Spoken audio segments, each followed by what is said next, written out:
함께 보실 말씀은 에스더 9장 전체 말씀이고요. 구원 계획의 목적이라는 제목으로 함께 말씀을 보도록 하겠습니다. 읽을 구절은 많지가 않아서요. 함께 읽도록 하겠습니다. 함께 읽겠습니다. 시작. 그날에 도성 수산에서 도륙한 자의 수효를 왕께 아뢰니 왕이 왕후 에스더에게 이르되 유다인이 도성 수산에서 이미 500명을 죽이고 멸하고 또 하만의 10 아들을 죽였으니 왕의 다른 지방에서는 어떠하였겠느냐. 이제 그대의 소청이 무엇이냐. 곧 허락하겠노라. 그대의 요구가 무엇이냐. 또한 시행하겠노라 하니 에스더가 이르되 왕이 만일 좋게 여기시면 수산에 사는 유다인들이 내일도 오늘 조서대로 행하게 하시고 하만의 10 아들의 시체를 나무에 매달게 하소서 하니 왕이 그대로 행하기를 허락하고 조서를 수산에 내리니 하만의 10 아들의 시체가 매달리니라. 아달월 14일에도 수산에 있는 유다인이 모여 또 300명을 수산에서 도륙하되 그들의 재산에는 손을 대지 아니하였고 왕의 각 지방에 있는 다른 유다인들이 모여 스스로 생명을 보호하여 대적들에게서 벗어나며 자기들을 미워하는 자 7만 5천 명을 도륙하되 그들의 재산에는 손을 대지 아니하였더라. 아멘. 네, 아마 다 아시는 영화이실 텐데요. 예전에 세계적으로 유명세를 탔던 영화 기생충에 사실 유행을 했었던 유명한 대사가 있습니다. 너는 다 계획이 있구나 라는 대사예요. 어떤 한 가족이 부잣집에 기생을 해가지고 편하게 돈을 벌려고 하는 그 목적을 이루기 위해 여러 가지 계획을 짜던 중에 아빠가 이 똑똑한 아들, 딸에게 했었던 말입니다. 이렇게 계획에는 항상 목적이 있죠. 사실 목적이 있기 때문에 계획을 세운다라고 하는 게 좀 더 정확한 말인 것 같기도 합니다. 에스더서에도 저희의 구원을 위한 하나님의 계획과 목적이 아주 뚜렷하게 나타납니다. 그게 바로 오늘 말씀인 9장과 그 짝꿍인 2장의 계획과 목적이 나타납니다. 1장에서 왕은 넓은 영토를 차지하고 다스릴 수 있었던 이 자신의 위대함과 부유함을 자랑했고 또 아내까지 자랑의 도구로 사용하려다가 실패를 했습니다. 그래서 왕비를 폐위시켜버렸죠. 사랑해야 할 이웃을 도구화하고 말을 안 들으면 뭉개버리는 이 세상의 왕노릇하는 자의 모습을 가장 처음에 보여준 것입니다. 지금 하나님 백성들이 그런 세상의 억압과 유혹 아래 살고 있다는 거예요. 그래서 2장에서는 그런 세상 속에서 구원하시는 하나님의 비밀스러운 계획이 시작됩니다. 율법에서는 이방인과 결혼하는 것을 금지하고 있지만 에스더는 이렇게 율법이 무시되고 파괴되는 절망적인 세상 속에서 이방인 왕과 강압적으로 결혼을 하게 되죠. 그런데 왕은 그참에 더 많은 후궁들을 뽑았습니다. 그래서 모르드게가 백성들을 구원하기 위해 에스더에게 왕에게 나아가라고 했을 때 왕 앞에 오랫동안 못 나가는 신세가 됐다고 말을 했던 것입니다. 후궁들이 이렇게 줄을 서 있으니까요. 그래서 이건 미인대회에서 1등을 했다고 하는 인생 성공 스토리가 아니라 하나님 잘 믿으면 이렇게 성공한다 그런 말이 아니라 이런 세상 속에서 자신을 희생하는 구원자를 준비하시는 하나님의 비밀스러운 구원 계획을 보여주는 것입니다. 그런데 왜 이게 비밀스러운 구원 계획일까요? 앞으로 어떤 일이 일어날지 아무도 모르던 때부터 준비하셨고 하나님이 자기 자녀를 이렇게 희생하시는 방법을 사용하면서까지 저희를 구원하실 것이라고는 아무도 예상하지 못했기 때문입니다. 바로 예수님을 그 오랜 시간 공들여서 비밀스럽게 준비하신 것처럼요. 그런데 그 비밀스러운 계획이 담긴 2장의 짝꿍이 바로 오늘의 9장입니다. 그래서 이 9장에서는 그 구원 계획이 완성이 되면서요, 그 목적이 무엇인지가 드러나는 것입니다. 그걸 다시 말을 하면요, 하나님이 왜 그렇게 비밀스러운 계획을 세우시면서까지 저희를 구원하셨는가에 대한 답이 되고요, 또 구원이란 무엇인가에 대한 신학적으로 너무나 중요한 질문에 대한 답이 담겨 있는 부분이기도 합니다. 과연 그 구원 계획의 목적이 무엇인지 오늘 말씀을 통해 함께 살펴보겠습니다. 그렇다면 구원 계획의 목적은 무엇인가요? 첫 번째로 거룩한 성도가 되게 하는 것입니다. 많이 들어본 이야기죠. 9장이 시작되면서 하나님 백성들을 모두 죽이려고 하는 첫 번째 조서가 실행되는 날이 됐습니다. 하만이 제비뽑기를 통해서 뽑았던 그 날이죠. 그런데 이날은 하만의 민족을 대적해서 생명을 지키라는 이 두 번째 조서도 효력이 있는 날이기도 합니다. 그런데요, 이 두 조서가 같은 파워로 힘겨루기를 하고 있는 것이 아닙니다. 하만의 민족의 대표인 하만은 죽었고, 하나님 백성들의 대표인 모르드게와 에스더는 왕 다음으로 높은 자리에서 영광스러운 자리에 앉아 있는 것입니다. 이미 승리한 전쟁이고 사실 상대가 안 되는 전쟁이라는 의미입니다. 지금 십자가를 통해서 마귀의 머리가 이미 짓밟히고 이미 승리를 얻어서 영적 전쟁에 참여하는 저희와 같은 모습인 것이죠.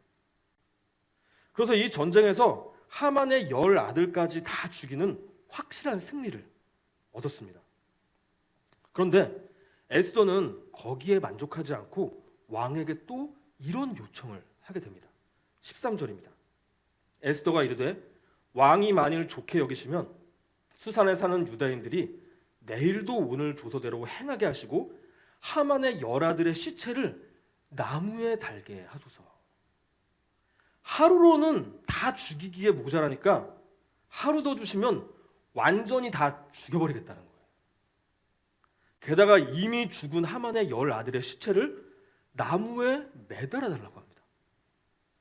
아마 왕이 보기에는 나의 사랑스러운 아내가 이렇게 무서운 여자였단 말인가? 라고 생각이 들 수도 있고요. 모르게가 보기에도 내가 키운 딸이 이런 자비심이라고는 하나도 없는 딸이었나? 라고 생각이 들 수도 있을 것 같습니다. 사실 성경의 이런 모습들 때문에 구약 성경의 하나님을 사랑이 없는 무자비한 신으로 생각하는 사람들이 있습니다. 이스라엘 백성들이 출애굽을 하고 가나안을 정복할 때에도 노인과 아이들까지도 가리지 않고 전부 죽이라고 하셨죠. 그러니까 사람들은 아니 그 노약자들이 무슨 잘못이 있냐 그렇게 생각을 하게 되는 것이죠. 저도 불신자 때 그렇게 생각을 했었습니다. 그래서 아예 구약 성경과 구약의 하나님을 인정하지 않는 이단들도 생겼죠. 그런데 그 반대도 있습니다. 이거 봐라. 하나님은 하나님을 대적하는 사람들을 무자비하게 멸망시키기를 원하신다. 그러면서 십자군 전쟁을 일으켜가지고요, 이슬람 사람들을 무자비하게 죽였었습니다. 그리고 그리 오래되지 않은 1994년도에도요 유대인의 극우파 의사 골드스타인이라는 사람이 팔레스타인에 있었던 무슬림들을 현대판 하만의 민족이라고 규정을 하면서 총을 난사해가지고요 29명이 죽고 125명이 다쳤습니다. 무자비하다고 구약 성경을 무시하거나 아니면 이렇게 똑같이 따르려는 것 전부 다 성경을 해석하는데 큰 문제가 있는 모습들입니다. 구약 성경의 많은 내용들은 눈에 보이는 현상들을 통해서 눈에 보이지 않는 영적인 것들을 가르치고 깨닫게 하기 위해서 기록되었죠. 이 가장 큰 오해가 아브라함처럼 잘 믿으면 부자가 된다고 하는 것입니다. 그 오해 때문에 에스더도 하나님을 잘 믿었더니 왕비가 됐다라고 말씀하시는 분들도 있는 거죠. 아브라함이 이렇게 땅도 많아지고 재산도 많아진 것은요, 믿음이 성장할수록 영적으로 풍요로워진다는 것을 보여주는 것입니다. 그래서 가나안 땅에 가는 이스라엘 백성들에게도 그곳이 풍요의 땅이라고 말씀하신 건데, 그게 먹을 것이 많고 살기 좋다는 의미가 아니잖아요. 이방인들과의 전쟁도 마찬가지입니다. 눈에 보이지 않는 이 영적 전쟁이 어떠한지를 보여주는 그림입니다. 영적 전쟁을 통해서 죄를 무너뜨리고 정복해야 된다는 것을 가르치는 것이고, 또 그 전쟁이 하나님의 손에 달려 있다는 것을 배우는 것이고, 또 총과 칼이 아닌 말씀과 성령과 기도로 싸워야 한다는 것을 가르쳐주는 그림들인 것이죠. 그리고 오늘 말씀과 같이 완전하게 진멸하는 모습을 통해서는요, 저희의 죄가 그렇게 깨끗하게 제거가 되어야지만 거룩한 성도가 될 수 있다는 것을 보여주는 것입니다. 그래서 골로새서 3장 5절에는 이렇게 기록되어 있습니다. 그러므로 땅에 있는 지체를 죽이라. 지체는 이제 저희를 말하는 거죠. 곧 음란과 부정과 사욕과 악한 정욕과 탐심이니 탐심은 우상숭배니라. 이제 저희가 죽여야 할 대상이 저희를 조롱하고 위협하고 괴롭히는 어떤 사람이나 단체나 국가가 아니라 저희 안에 있는 죄라는 것입니다. 그런데요, 오늘 말씀이 이런 죄와의 영적 전쟁이라는 걸 보여준다는 것이 오늘 말씀에서도 그 힌트가 담겨 있습니다. 10절, 15절, 16절입니다. 그들의 재산에는 손을 대지 아니하였더라. 그들의 재산에는 손을 대지 아니하였더라. 그들의 재산에는 손을 대지 아니하였더라. 이 유다인들이 하만의 족속들을 진멸할 때 그들의 재산에는 손을 대지 않았다는 것입니다. 고대 전쟁에서는 이 승리하는 쪽이 패배하는 쪽에 전리품과 노예를 가져가는 것이 너무나 당연했습니다. 그걸로 전쟁 비용을 충당하고 부를 쌓아 나갔던 거예요. 게다가 이 왕이 조서를 내려줄 때요, 그들의 재산을 빼앗아도 된다고 콕 집어서 허락까지 해줬습니다. 그 구절이 있어요. 그런데도 재산을 빼앗지 않았다는 것을 이렇게 3번이나 강조해서 보여주는 것은요, 과거에 사울 왕이 이 하만의 조상들인 아말렉 족속과 전쟁을 했을 때에는 이 말씀에 순종하는 데 실패했지만 이제는 성공했다는 것을 아주 강하게 강조를 하고 있는 것입니다. 하나님은 이 사울 왕에게 아말렉 족속의 그 사람들과 그 재산, 동물들까지도 다 진멸을 하라고 했습니다. 왜요? 죄가 그렇게 깨끗하게 제거되는 거룩하게 되는 것이 무엇인가를 가르쳐 주기 위해서요. 그런데 그 말씀을 듣지 않고 자기 뜻대로 그 왕도 살려주고 그들의 재산을 챙기는 데 급급했습니다. 그러니까 이게 단순히 재물에 대한 욕심을 보여주는 게 아니라는 거예요. 그 안으로 더 깊이 들어가 보면 하나님의 말씀보다 자신의 생각을 더 중요하게 여겼던 그 교만, 그 왕노릇하고자 하는 죄를 드러내주게 했었던 사건이었던 것입니다. 말씀을 하찮게 여기는 왕은 자기 가족도, 자기 백성들도 말씀으로 다스릴 수가 없기 때문에 그 사건 이후로 이 사울 왕이 왕의 자리를 빼앗기 시작했던 것입니다. 에스더 1장과 2장에 나타난 아하수에로 왕의 모습이나 하만의 모습과 똑같은 거예요. 그런데요, 신기하게도 이 에스더의 주인공 중에 한 명인 모르드게가 이 사울의 후손입니다. 이제는 하나님의 은혜로 진정한 왕의 모습을 가진 사울의 후손 모르드게와 그 자녀 에스더가 백성들을 다스려서 죄가 깨끗하게 제거된 거룩한 자들이 된다는 것을 보여주기 위해서 그들의 재산에는 하나도 손을 대지 않았던 말을 강조하고 있는 것입니다. 이게 단순히 욕심이 없었다는 게 아니에요. 말씀에 순종했다는 것입니다. 그리고 이제는 바로 그 모르드게와 에스더의 모습처럼 십자가에 못 박혀 죽으시기까지 말씀에 순종하신 예수님이 저희와 함께 하시며 저희의 죄를 다스려 주시고 깨끗하게 제거해 주셔서 저희를 거룩한 자로 만들어 주고 계신 것입니다. 오늘 말씀은 바로 그것을 보여주는 그림인 것이죠. 하나님은 이 세상이 창조되기 전부터 그 비밀스러운 구원 계획을 가지고 저희를 창조하시고 십자가의 복음으로 구원해 주시고 그리고 이렇게 이미 구원을 받았는데 지금 당장 그 좋은 하늘나라로 데려가지 않으시고 이 매일매일을 허락하셨습니다. 저희가 이 땅에서 온전히 거룩하게 되어가는 그 구원의 목적, 그 완성을 위해서요. 이 광야 같은 이 세상이 저희의 영적 선장을 위한 인큐베이터인 것이죠. 여러분들은 그 구원의 완성을 향한 하나님의 계획에 기쁘게 참여를 하고 계신가요? 거룩하게 되어간다는 것은 맨날 이렇게 성경을 들고 다니고 어떤 고상한 사람이 되어가는 것이 아닙니다. 에스더 1장에서 보여줬던 것처럼 자기 자랑과 이웃을 짓눌러버리는 이 왕노릇하려는 그 세상의 영향력에서 건짐을 받아 깨끗하게 구별된 거룩한 자로 성장해 가는 것을 보여주는 것입니다.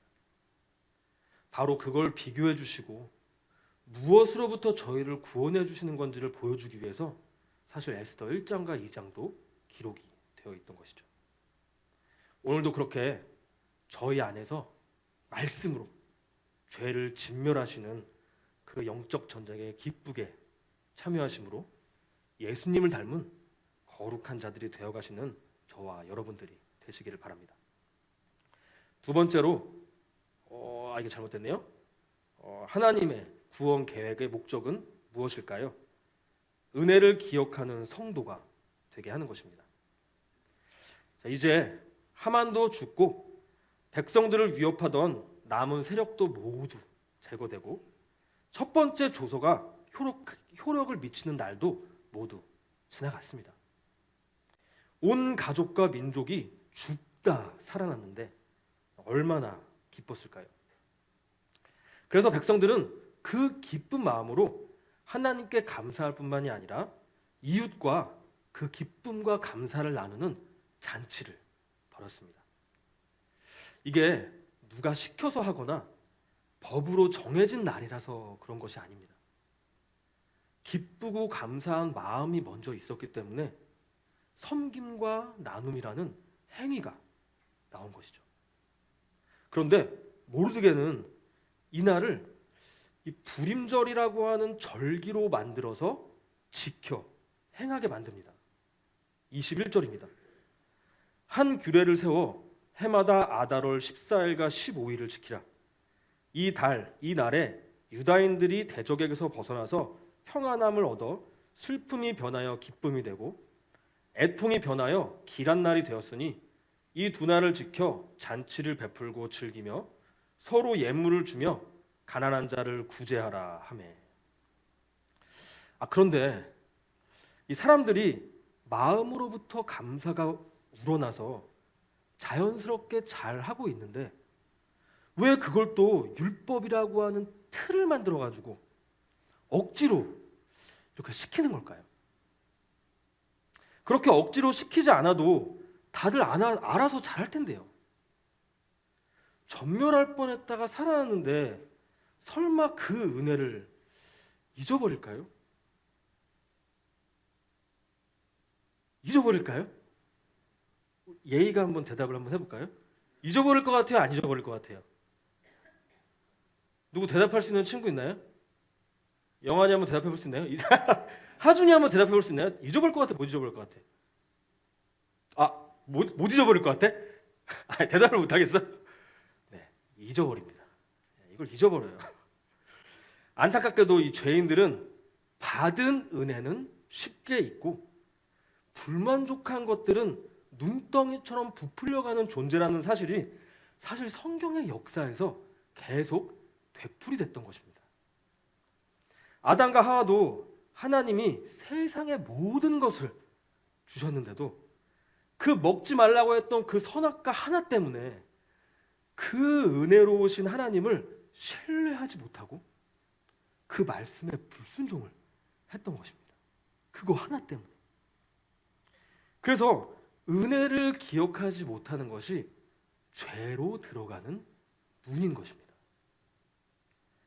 그래서 이 불임절을 만들어서 지키게 한 것은 억지로 어떤 틀에 집어넣으려고 하는 것이 아니라 바로 이 생생한 은혜를 잊지 않고 기억하는 성도들이 되어야 한다는 것을 보여주는 것이죠. 그런데 참 신기한 것이 있습니다. 이 에스더가 기록된 가장 중요한 목적이요, 이 불임절이라는 절기가 어떻게 생겼는지 그 당시의 이야기를 생생하게 남겨가지고 매년 불임절 잔치 때마다 이 성경을 읽히도록 하기 위해서였습니다. 그래서 이 불임절의 기원이 기록된 이 9장은요, 사실 에스더서의 목적이 기록된 장입니다. 되게 중요한 장이죠. 그런데요, 이 불임절은 2장에서 보여줬던 하나님의 비밀스러운 십자가 구원 계획의 완성을 보여주는 그림이라고 했습니다. 그래서 오늘 말씀은 단순히 이스라엘 백성들에게만 의미 있는 말씀이 아닌 것이죠. 그렇다면 그 비밀스러운 십자가 구원 계획을 통해 어떤 목적을 이루셨을까요? 바로 저희가 이 세상과 구별된 거룩한 성도로 살게 하시고 그렇게 살 수 있도록 해주신 구원의 은혜를 잊지 않고 기억하며 사는 것, 그것이 구원의 목적이고 저희가 이 땅을 살아가는 유일한 이유인 것입니다. 저희가 하나님을 위해서 무슨 거창한 일들을 해야 하는 것이 아닌 것입니다. 저희가 뭘 못했다고 해서 하나님께 죄송스러워하거나 그래서 이 예배당에 나오기 너무 죄송하다 하고 못 나오거나 숨거나 그럴 필요가 없다는 거예요. 하나님이 원하시는 것은 너무나 쉽고 너무나 간단합니다. 너가 거룩한 성도가 됐으면 좋겠어. 그 세상의 억압과 유혹에 벗어나서. 그런데 그 힘과 능력 내가 줄게. 그게 뭐냐면 은혜야. 어려운 게 아니죠. 그리고 이 두 가지는 별개의 것이 아니라 연결되어 있다는 것이 중요합니다. 은혜를 기억할 때 그 은혜의 힘과 능력과 감사함으로 세상과 구별될 삶을 살 수가 있는 것입니다. 그래서 그 엄청난 은혜를 잊게 될 때 저희는 죄의 문으로 들어가서 세상과의 구별이 흐려지는 것입니다. 그러니까 저희가 세상과 구별돼서 살지 못하고 거룩하지 못하고 이 교회를 다니고 있지만 세상 사람들과 별반 다른 것 같지 않게 살아가는 가장 큰 이유는요, 그 크신 은혜를 막 입으로는 찬양하고 있어도 실제로 저희 마음속 깊이 기억되지 않고 있기 때문입니다. 그게 가장 핵심적인 이유예요. 저도 제가 얼마나 그 은혜를 쉽게 잊는지를 아주 생생하게 경험한 적이 있습니다. 네, 저희 가족은 매년 여름에 파주에 있는 설마리라고 하는 계곡에 자주 갑니다. 굉장히 즐거워 보이죠? 가깝기도 하고 물도 깨끗하고 화장실도 깨끗하고 주차도 되고 그게 또 다 나라 소유라서 다 무료로 이용을 할 수가 있습니다. 작년 여름에는 저희 찬양팀 우리 현섭 형제도 같이 가서 아이들과 되게 재밌게 놀아줬습니다. 이렇게 나무 데크까지 되게 여러 개가 있어가지고요, 애들 놀기에 정말 좋습니다. 물이 정말 깨끗하죠. 애들 놀기에 딱 좋은 깊이이고요. 이 파주에 설마리 계곡이라는 곳입니다. 사실 계곡이 좀 작아서 아침 일찍 선착순으로 가야 되는데요. 계곡이 작아서 사실은 잘 알려져 있지 않아요. 작아서 줄 서야 되는 거지. 사실 저만 가고 싶은 곳인데요. 여러분들께만 공유를 해드리겠습니다. 그런데요, 여러분들 혹시 6.25 전쟁 때 설마리 전투라고 알고 계신가요? 못 들어보셨을 겁니다. 자, 인천 상륙작전으로 북한 끝까지 올라갔다가 우리 연합군과 우리 국군이 중공군이 밀려와가지고 많은 피해를 보며 후퇴했던 적이 있습니다. 우리 친구들을 위해서 설명해 주는 거예요. 일사후퇴라고 합니다. 그때 영국에서 온 글로스터 대대원들 700명 정도가 이 파주의 설마리 고지를 지키고 있었습니다. 그런데 중공군의 이 압도적인 병력 때문에 완전하게 고립이 됐어요. 총알, 식량 다 바닥이 났는데 항복을 하지 않고 끝까지 싸웠습니다. 결국 700명 대부분이 전멸을 하게 됐습니다. 이 동방의 끝자락에 한국이라고는 이름도 들어보지 못했었던 저보다도 어렸던 젊은이들이요. 그런데요, 이들의 희생 덕분에 파주에서 중공군의 진격 속도가 꺾여버렸고요. 유엔군이 서울 북쪽에 강력한 방어선을 구축해가지고요, 서울이 다시 함락되는 걸 막았던 결정적인 계기가 됐던 전투입니다. 그런데 잘 알려져 있지가 않은 것이죠. 저도 자라난 중에 역사책을 통해서 배우지를 않았었으니까요. 그런데 제가 어떻게 이 전투를 이렇게 잘 알게 되었을까요? 사실 그 계곡에 그 좋은 화장실, 좋은 주차장, 그 좋은 휴식 공간이 설마리 전투 추모 공원으로 만들어진 것입니다. 정말 잘 만들어놨습니다. 잘 만들어놔야죠. 저희를 위해 그렇게 희생을 해줬는데, 영국군이 쓰던 베레모 동상과 이 당신을 영원히 기억하겠습니다라는 비석도 아주 멋지게 만들어놨습니다. 아주 멋지게 만들어놔야죠. 또 전사자들의 이름과 이 전투의 의미, 그리고 그 군인들의 동상까지 있는데요. 저도 거기에 놀러 갔다가 이런 전투가 있었고 이런 희생 덕분에 지금의 대한민국이 있을 수 있었다는 걸 기억할 수 있었어요. 이 잔디밭 같은 것도 지금까지도 정말 잘 관리를 하고 있어요. 그래서 아이들에게도 놀다가 데리고 나와가지고 그 희생에 대해서 설명을 해줬습니다. 그런데요, 시간이 갈수록, 세대가 갈수록 이 6.25 전쟁에 참여한 많은 이들의 희생과 노고와 은혜는 점점 잊혀져 갑니다. 아마 어르신들 세대는 그거를 저희보다 더 많이 느끼실 거예요. 저희가 어떤 희생과 피 위에 서 있는지 잊어가는 거예요. 6.25 날이 되든 국군의 날이 되든 그날의 국가 행사에서 마치 불임절처럼 국가 행사는 TV에서 공허하게 울려 퍼질 뿐이고 저희는 그냥 노는 날이죠. 아, 올해는 빨간 날이 정말 없네 하면서요.